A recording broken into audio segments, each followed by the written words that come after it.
जो हम लोग जन्मदिन मनाते हैं, पहले भी जन्मदिन मनाते थे, कैसे मनता था बताओ तो आप?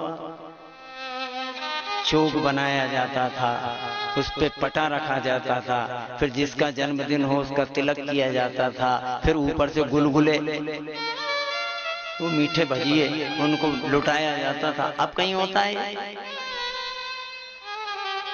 अब तो केवल एक सिस्टम है बस, वो लेकर आओ और बच्चे के सामने रख दो, बच्चे रास्ते ही देखते हैं। अच्छा, आज तक कोई भी इस बात को डिफाइन नहीं कर पाया कि ये है क्या।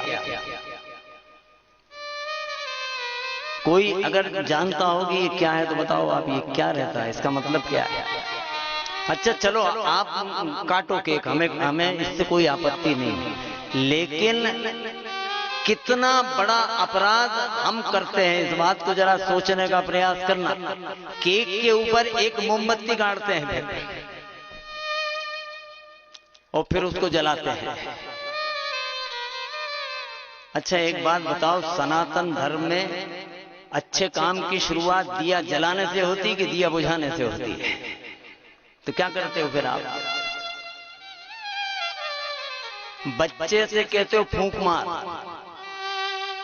और शास्त्र लिख रहे हैं, शास्त्रों में जो लिखी हुई बात है वो क्या है? असतो मा सद्गमय तमसो मा ज्योतिर्गमय। यानी हे परमात्मा, हमें अंधकार से प्रकाश की ओर लेकर चलो। और आप 1 वर्ष के बच्चे का जन्मदिन मनाकर मोमबत्ती लगाकर बच्चे से कहते हो कि फूंक मार, यानी परमात्मा से कहते हो ज्योतिर्मा तमसो गमया, मेरी संतान तो प्रकाश में खड़ी थी, लेकिन परमात्मा इसको आप अंधकार की ओर लेकर चलो।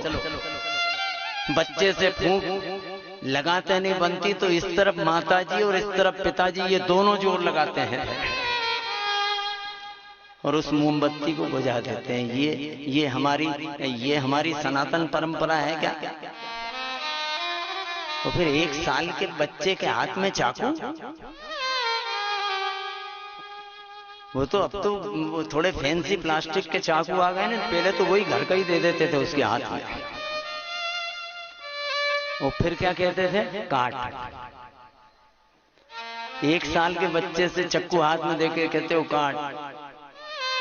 अब जब 1 साल में ये संस्कार दे दिए तो फिर सवाल ही नहीं उठता, मानो ये कह दिया कि अभी तो केक काट, उसके बाद फिर जेब काटना, और बड़ा हो जाए तो लोगों का गला ही काटना प्रारंभ कर देना।